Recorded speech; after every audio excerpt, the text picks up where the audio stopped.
சரி சுவாமி, அதான் அமாவாசை முடிஞ்சுடுத்து, மகாலய அமாவாசை முடிஞ்சிடுறது.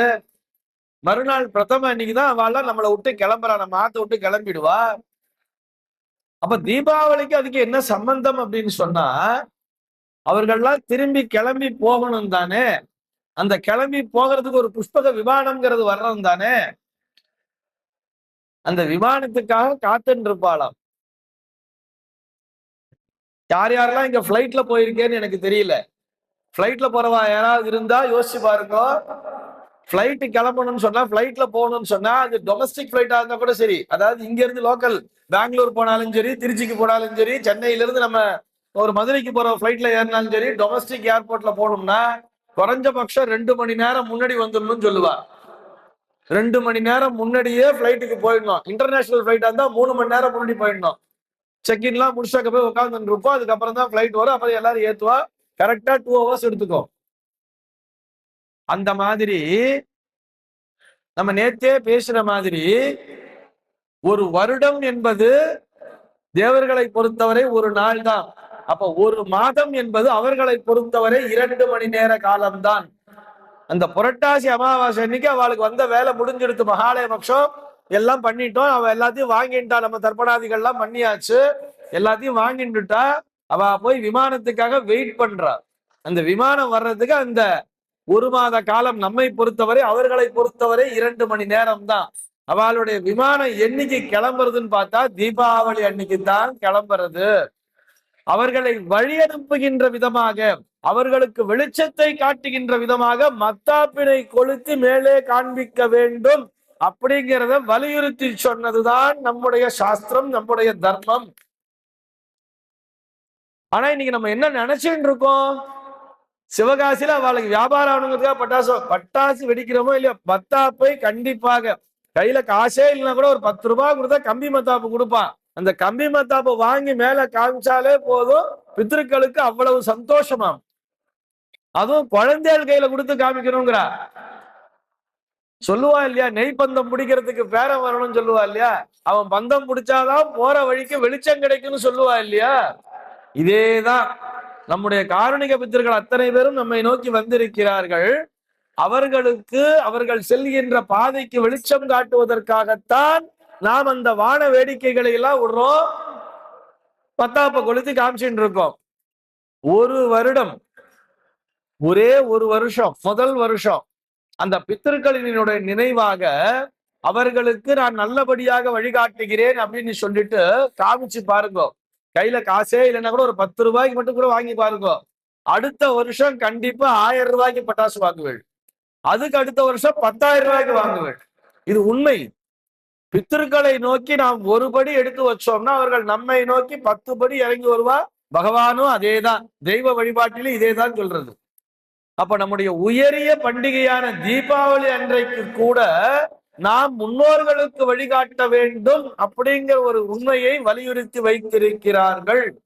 அப்ப முன்னோர் வழிபாடுங்கிறது ஒரு தீட்டுங்கிறது கிடையாதுங்கிறத புரிஞ்சுக்கிங்கோ. அது மிகவும் ஒரு பவித்திரமான விஷயம், ஒரு புண்ணியமான விஷயம். அதனாலதான் அந்த பவித்திரம்னு ஒரு விஷயத்தை கொடுக்குறா இல்லையா, கையில தர்பையில ஒரு பவித்திரத்தை கொடுக்குறாளே, அது ஏன் பவித்திரம்னு பேர் வச்சா? நம்மை பவித்திரமாக்குகிறது, புண்ணியமாக்குகிறது. ஒரு தர்பையில ஒரு மோதிரத்தை கொடுக்குறா இல்லையா, பவித்திரம் போட்டு சொல்றா இல்லையா, அவ்வளவு ஒசத்தி அந்த தர்பைங்கிறது. தர்பையை பார்த்தாலே ஒரு சில பேருக்கு பயம் வர்றது. எல்லா இடத்திலையுமே தர்பைங்கிறது உண்டு. வீட்டுல ஒரு கிரகப்பிரவேசம் பண்றோம், ஒரு கணபதி ஹோமம் பண்றோம்னு சொன்னா அங்க தர்பை எடுத்துட்டு போனா ஏதோ அசூயா பாக்குறார். ஹோமம் பண்றோம்னு சொன்னா ஹோமத்தை சுத்தி பரிஸ்திரங்கிறது போடணும், தர்பையை போடணும். அது எந்த இடமாக இருந்தாலும் சரி. தர்பன்னா ஏதோ பித்ருகர்மான்னு நினைச்சுக்கிறோம், அப்படி இல்ல. கும்பாபிஷேகத்தெல்லாம் பார்த்துருப்பேன், தர்ப கயிறு போகும் அங்கிருந்து நேரா கனெக்ஷன். தர்ப கயிறு தாயாருடைய தொப்புள் கொடிக்கு சமமாக சொல்லி இருப்பார்கள் தர்ப கயிறு அப்படிங்கிற ஒரு விஷயத்தை. தர்பைங்கிறது அத்தனை புண்ணியமான ஒரு விஷயம், அவ்வளவு வசத்தியா சொல்லி இருக்கா. அடுத்தபடியான பண்டிகை பொங்கல். பொங்கல்னா நம்ம சூரிய நாராயண பூஜை, சூரிய பூஜைங்கிறது நமக்கு தெரியும். அந்த சூரியனைத்தான் பித்ருகாரகன்னு சொல்லி ஜோதிடம் சொல்கிறது. பித்ருகாரகன் தகப்பனுக்குரிய கடவுளாகவே சூரியனை வைத்திருக்கிறார்கள். சூரிய வழிபாட்டினை மேற்கொள்கிறோம் சொன்னா அங்கே நம்முடைய முன்னோர்களையும் நினைத்துத்தான் வழிபட்டு கொண்டிருக்கிறோம். புதுசா சொல்லல. திருநெல்வேலியில இருந்து வந்திருக்கா, தூத்துக்குடியில இருந்து வந்திருக்கா. சதர்ன் சைட்லாம் பார்த்தேன்னா பொங்கல் அன்னைக்கு பொங்கல் வச்சுட்டு வஸ்திரங்களை வைத்து படைப்பார்கள். படைக்கிறீங்களா? எதுக்காக வஸ்திரத்தை வச்சு படைக்கிறோம் பொங்கல் அன்னைக்கு? முன்னோர்களுக்கான படையல் செய்கிறோம் இல்ல? அப்போ பொங்கல் பண்டிகையிலையும் நாம் முன்னோர் வழிபாட்டினை மேற்கொள்கிறோம் தானே. அப்புறம் ஏன் முன்னோர் வழிபாடுன்னு சொன்னாலே அது ஏதோ ஒரு கேட்கத்தகாத வார்த்தை போல நாம் நினைக்கவே கூடாது. இன்றிலிருந்து அதை மனதிலே பதிய வைத்துக் கொள்ளுங்கள். உங்களோடு இதை நிறுத்திக் கொள்ளாமல் உங்களுடைய நண்பர்கள், உறவினர்கள் எல்லோருக்கும் இந்த கருத்தினை எடுத்து சொல்லுங்கள்ங்கிறதுக்காக சொல்றேன். அவ்வளவு ஏன் இவ்வளவு விஷயம் விடுங்க. எங்க ஆத்துல கல்யாணத்தை பிக்ஸ் பண்ணிட்டோம், ஆத்துல ஷார்ட்டம் பண்ண மாட்டோம்னு சொல்லுவா. நிச்சயதார்த்தம் பண்ணிட்டோம் சுவாமி, எப்படி தவசை கொடுக்கறதுன்னு கேட்பா. கண்டிப்பா பண்ணணும். ஏன்? திருமணங்கள் சொர்க்கத்தில் நிச்சயிக்கப்படுகின்றன. நம்ம தர்மம் சொன்னதுதான். அவன் இங்கிலீஷ்காரன் marriages are made in heaven சொல்லியிருப்பான். திருமணங்கள் சொர்க்கத்தில் நிச்சயிக்கப்படுகின்றன, சத்தியமான உண்மை. அது எப்படி சொர்க்கத்தில் நிச்சயிக்கப்படுகிறது? சாஸ்திரம் சொல்லி இருக்கு. கல்யாணம் பிக்ஸ் பண்ணிட்டா சாத்தம் பண்ணக்கூடாதுன்னு சொல்லவே இல்லை. பிராமணாலயத்தெல்லாம் பார்த்தேன்னா கல்யாணத்துக்கு முதல் நாள் விரதம்னு பண்ணியிருப்பா. இல்ல பார்த்தோம்னா நாந்தி அப்படிங்கிற ஒரு விஷயத்த வச்சிருப்பா.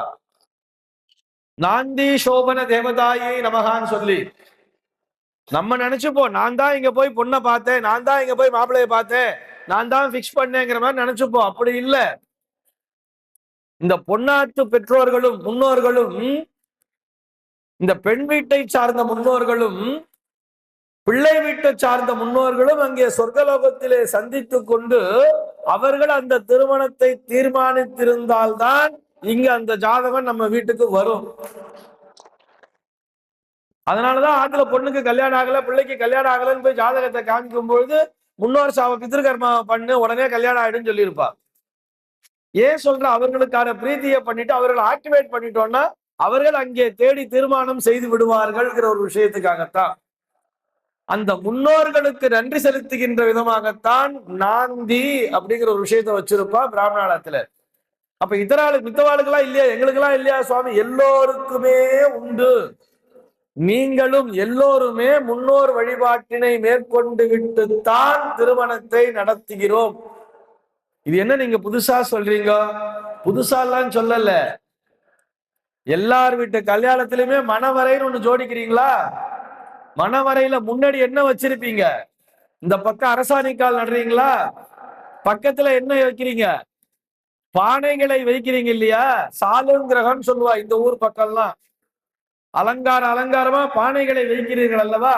இந்த பானைகள்லாம் என்ன யாருக்கும் தெரியாது. ஏதோ அங்க அலங்காரமா பானை வச்சிருக்கா, பானையில தண்ணியை ஊத்துவா. அங்கே மணப்பொங்கல் என்பதை படைப்பார்கள். எத்தனை பேர் வீட்டுல மணப்பொங்கல் படைப்பீங்க? படைக்கிறீங்கல்ல? எல்லார் வீட்லயும் பண்றீங்கல்ல? இப்பெல்லாம் என்ன பண்றாங்க இந்த பக்கம் எல்லாம் கேட்டா, உள்ள இருந்து கேட்டரிங் காரர் இருந்து ஒரு சமயக்கட்டுல இருந்து பொங்கல் எடுத்து வந்து வைக்கிறாங்க. அது மாதிரி வைக்கப்படாது. இன்னும் கிராமத்து புறங்கள்ல பார்த்தோம்னா வயசான பெரியம்மா வந்து காலங்காத்தால ஸ்நானம் பண்ணிட்டு அங்கேயே அடுப்பு வச்சு பொங்கல் வைப்பா. ஏன்? மடி ஆச்சாரம். எதுக்கு? அந்த பானைகள் வச்சுக்கீங்களா ரெண்டு பக்கமும், இரண்டு பக்கத்தினுடைய முன்னோர்களை நினைத்துத்தான் வழிபடுகிறீர்கள். அவளுக்குரிய மந்திரம் என்ன? பண்ணி வைக்கிற வாத்தியார் நாந்தி சோபன தேவதாயை நமகான்னு சொல்லிதான் அங்க பூஜையே அவளுக்கு. அந்த பானைகள் அங்கே வைக்கப்படுகின்றன சொன்னா கல்யாணத்திலேயே நம்முடைய பித்திருக்களை ஆவாகனம் பண்ணி அந்த இடத்துல வச்சிருக்கோம். அந்த முன்னோர்களுக்கு முதல்ல அந்த மணப்பொங்கலை படைக்கிறோம். மடியோட பண்ணணும். இப்பெல்லாம் என்ன பண்ணா வெறும் வெல்லம் பழத்தை வச்சுட்டு போயிடுறா. வெல்லம் பழத்தை மட்டும் வைக்கிறது இல்ல. அப்புறம் நமக்கும் வெல்லம் பழம் தான் கொடுப்பாவா. பொங்கலை வைக்கணும். காலங்காத்தால எழுந்து ஒரு சின்னதா ஒரு பொங்கல் பண்றதுக்கு எவ்வளவு ஆயிடும்? மணப்பொங்கல்லே பேர் அதுக்கு. இலைய போட்டு அந்த இடத்துல அஞ்சு முதல்ல 9 போட்டுட்டு இருந்தா இப்ப 5 சுருங்கி போயிடுது. இப்ப 3 ஆயிடுதா? இப்ப ஒரே இலையிலேயே கூட 5 இடத்துல 3 இடத்துல வச்சுட்டு போயிடுறா. இப்படிலாம் இல்ல, 9 இலையில போட்டு வைக்கணும். இவ அத்தனை பேருக்குமே உண்டு. நம்முடைய முன்னோர்கள் தான் தீர்மானம் பண்றா. அப்போ கல்யாண மேடையிலேயே, மனப்பந்தலிலேயே முன்னோர் வழிபாட்டினை மேற்கொள்கிறோம். புரிஞ்சுதா? ஏன் தெரியாமலா சாஸ்திரத்தை வச்சிருக்கா? அப்ப நம்ம ஆத்துல கல்யாணம் நிச்சயம் பண்ணிருக்கோம்னு சொன்னா, நடுவுல சாத்தம் வந்தா கண்டிப்பா சாத்தத்தை பண்ணணும். யாராவது எங்க வீட்டுல நிச்சயம் இடத்துல சாத்தம் பண்ண மாட்டேன்னு சொன்னான்னா, இந்த உண்மையை எடுத்து சொல்லுங்கள். அவ ஏத்துக்கிறா ஏத்துக்கல, 10 பேர்ட்ட சொன்னா ஒருத்தர் ஏத்துப்பார், ஒருத்தர் பண்ண ஆரம்பிச்சா எல்லாரும் பண்ண ஆரம்பிச்சிருவா. சொல்லணும். முன்னோர் வழிபாடுங்கிறது அத்தனை முக்கியம். அவாதான் நமக்கு வம்ச விருத்தியை தருவா. அதனாலதான் அங்க பார்த்தேன்னா இந்த முனப்பங்களை வச்சுட்டு அந்த குழந்தைகளுக்கு பிரசாதமா அதுல இருந்து கொஞ்சம் எடுத்து கொடுப்பா. சாப்பிடுறோம் அந்த குழந்தைகள், அதை சாப்பிட்டாதான் அடுத்த 10 மாசத்துல ஆத்துல குவா.